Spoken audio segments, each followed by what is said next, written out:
Oke, sekarang kita sudah ada di kabinnya, di dalamnya Renault Kwid Climber ya.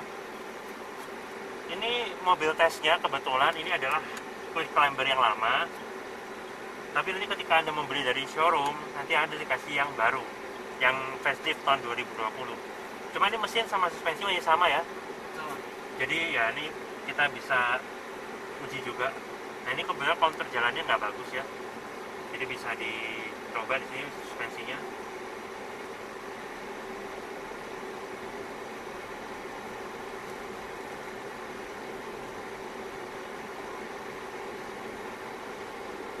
Nah ini juga rusak lagi, kita bisa coba.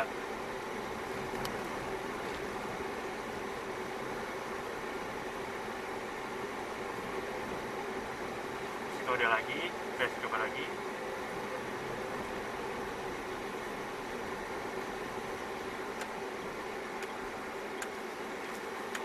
Oke, untuk suspensinya, ranting suspensinya dia baik, cukup, tapi bukan sampai yang nyaman kayak gimana juga ya. Jadi dia masih biasa aja, nggak sampai jelek, karena ini kan brand Eropa, jadi nggak sampai jelek juga, cuma ya nggak bagus-bagus amat untuk bantingan suspensinya.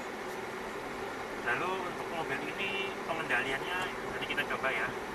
Cuma sejauh ini ya ini nggak tajam pengendaliannya. Setirnya tapi enteng banget. Jadi walaupun dia bantingan setir, responnya tidak sigap, tapi paling tidak setirnya tuh enteng. Jadi ini cocok untuk ya mungkin ibu-ibu atau anak remaja. Iya. Tuh.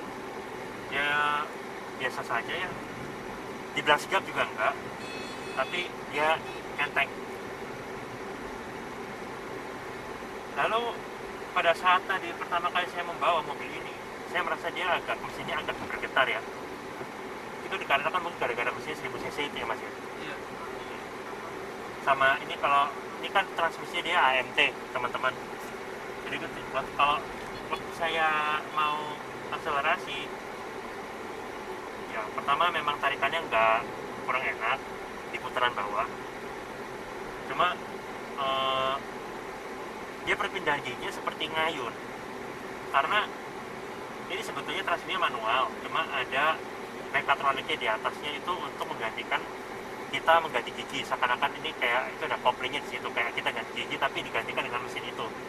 Jadi sebenarnya masih manual, cuma dibikin otomatis, ini bukan mesin konvensional yang biasa kita pakai. Jadi kalau mau dicoba, narik ya untuk ganti gigi, tuh kayak ada ngayunnya gitu loh. Jadi untuk secara perbedaan gigi dia agak ngayun dan ada delay, tapi secara tarikan, nah ini kita coba.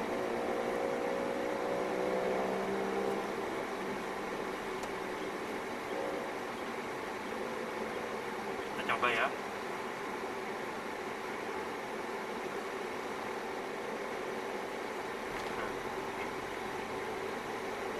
Putaran bawah belum ada tenaga, tapi di putaran menengah ke atas tenaganya baru kerasa, agak ada nendang dikit.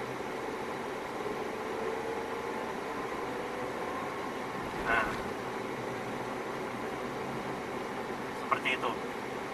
Jadi begini ya, mobil ini dari apa yang saya coba tadi barusan, mesinnya 1000 cc tapi badannya kecil dan bobotnya ringan, dia hanya 700 kg. Jadi mobil ini ringan dengan mesin kecil itu, jadi untuk tarikan RPM bawahnya dia memang gak kenceng. Cuma kalau kita udah di RPM tinggi, di putaran mesin tinggi, nah ini tenaganya baru kerasa nendang, dan cukup sigap juga, cukup responsif juga tenaganya di putaran tinggi untuk mobil dengan cc 1000 cc. Jadi 1000 cc di mobil ini tidak masalah, tidak bikin tarikannya gambot.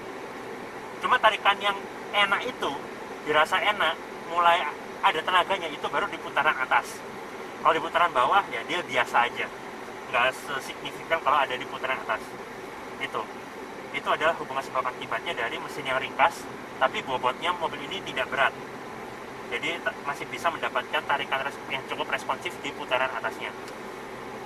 Namun beratnya yang tidak berat itu, jadi bobotnya yang ringan itu yang cuma 710 kg ini membuat kadang kalau misalnya kita kecepatan tinggi atau kita mau menikung dengan cara agak cepat ini, dia jadi agak limbung.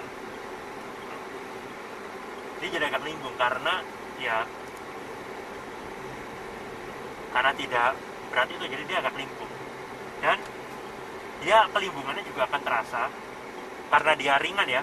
Nah, karena dia bisa terasa kalau misalnya ada di tol di kecepatan tinggi, lalu disalip oleh mobil yang lebih besar dengan kecepatan tinggi di sebelah, wung gitu, anginnya itu bisa membuat itu limbung juga. Jadi mobil ini sebetulnya fungsinya akan semakin signifikan terasa manfaatnya ketika Anda pakai di dalam kota saja. Lalu karena dia mesinnya ringkas 1000 cc dan bobotnya ringan, mobil ini juga jadinya irit. Seharusnya irit. Dia dari dalam kota bisa 1 banding berapa? 1/14. Bisa 1/14 ya? Dalam kota. Kalau luar kota? Untuk luar kota 1/18, 1/19. Pernah 1/20 nggak? Nggak pernah. Nggak pernah ya? Jadi hasil pengujiannya segitu ya, 1/19 ya? 1/18. Itu irit sih untuk mobil sekecil ini karena dia 1000 cc dan bobotnya ringan untuk mobil ini. Kemudian mobil ini juga ekonomis karena tangkinya mobil ini kapasitasnya cuma 28 liter. Itu artinya kalau misalnya Anda hanya ngisi 20 liter hingga sampai full, misalnya ini isinya berapa ya? Misalnya ini bolehnya ronnya berapa? Boleh minum ron berapa? Pakai Pertalite premium bisa. Pertalite premium boleh? Boleh. Jadi kalau 20 liter itu Anda isikan premium misalnya ya, itu full tanknya nggak sampai 150.000, 140.000 aja sepertinya nggak sampai, paling cuma 130.000-an untuk full tank. Jadi mobil ini memang ekonomis dari segi pengisian bensin hingga full tank, kemudian dari konsumsi bahan bakarnya ini irit. Jadi ya sekali lagi, sepertinya mobil ini kalau disimpulkan, bantingan suspensinya biasa aja, nggak sampai nggak nyaman, nggak sampai jelek, biasa aja. Pengendaliannya juga ya nggak tajam, tapi karena setirnya enteng, jadi tetap masih enak dikendalikan mobil ini. Ground clearance tinggi karena ini bukan city car biasa ya, ini urban SUV kan. Jadi ya kalau dibandingin sama pesaing-pesaingnya, mobil ini lebih tinggi, jadi dia head to headnya sama Ignis paling cocok ya, sama Ignis. Jadi ya ini nggak rendah-rendah amat, jadi ya agak lumayan. Kalau banjir kita nggak seberapa takut lah ya gitu. Jadi mobil ini tampilan luarnya sporty. Kalau Anda sudah lihat review saya yang with Climber 2020 itu, mobil ini dia tampilan luarnya sporty dan kesan SUV-nya terasa, walaupun dia urban SUV ya, bukan SUV yang besar gitu. Mobil ini terasa kesan SUV-nya. Secara tampilan dia gahar, secara konsumsi BBM dia irit, serta untuk ngisi full tanknya itu Anda juga tidak perlu merogoh kocek yang terlalu dalam, karena untuk kalau Anda isi premium, dia untuk full tanknya kayaknya nggak sampai 140.000, 150.000 nggak sampai, karena dia kapasitas tanknya kecil seperti itu. Cuma yang agak disayangkan itu adalah ya performanya yang putaran bawahnya tidak terlalu kencang, karena putaran yang kerasanya tuh untuk harus putaran tinggi. Kalau RPM-nya tinggi, putaran mesin tinggi, dia ketenaganya baru kerasa narik, dikarenakan ya mesin yang ringkas itu dan bobotnya yang ringan. Semua itu demi ke efisiensi. Jadi kesimpulannya, jika Anda tidak terlalu mementingkan kenyamanan, lalu Anda hanya memakai mobilnya untuk di dalam kota, mencari mobil hanya fit di dalam kota, dengan mengincar keiritan, keefisiensian bahan bakar, serta tampilan yang tidak terlalu biasa, Anda mencari tampilan yang agak dinamis, yang menggugah emosi, mobil ini bisa Anda andalkan seperti itu. Itu kesimpulan dari saya. Kalau menurut Mas sendiri, ini mobil pasarnya untuk siapa? Kalau untuk pasarnya ini Alia sama Nadia. Kayak Ayla sama Nadia. Oke. Terus dibandingin pesaingnya itu keunggulannya apa? Keunggulannya pasti lebih irit dibanding kompetitor. Habis itu ground clearance-nya lebih tinggi. Ground clearance lebih tinggi, oke. Untuk suspensi lebih nyaman ini dibanding kompetitor. Oke, baik. Kalau buat penumpang banyak pun nggak gembos suspensinya. Oke. Terus ya ini ground clearance juga tinggi ya, dan Iya. lebih irit karena mesinnya lebih kecil. Terus apa lagi? Udah itu aja. Udah itu aja. Nah, Oke, terus kalau customer beli ini dapat apa? kalau bawaan, Ya, kalau misalnya apa customer beli dapat bonus apa aja? kalau bonusnya kan ada kaca film.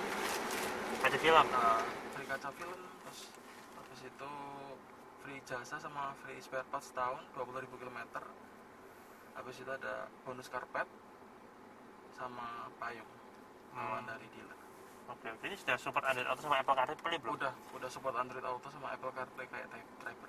Jadi ini tercanggih di kelasnya ya? Udah Iya. dapat itu ya? Udah full touchscreen dibanding kompetitor yang cuma radio ataupun Bluetooth ataupun masih pakai kaset kadang. Ya. Ini tadi saya coba peredamannya biasa aja, oke juga sih.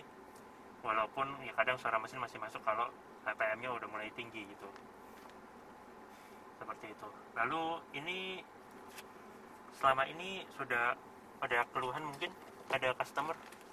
Kalau keluhan biasa pasti pas mesin dingin itu pasti getarannya kerasa pas. Oh ya, mesinnya getar ya kalau misalnya lagi masih dingin pas ya? masih dingin pasti getar. Hmm. Tapi kalau udah panas getarannya udah mulai menurun. Kalau panas getarannya sudah mulai menurun. Terus mungkin sama ya kayak kalau misalnya mau dia ganti gigi itu dia agak delay ya, jadi kayak ada Perpindahan giginya ada delay. kayak mengayun gitu.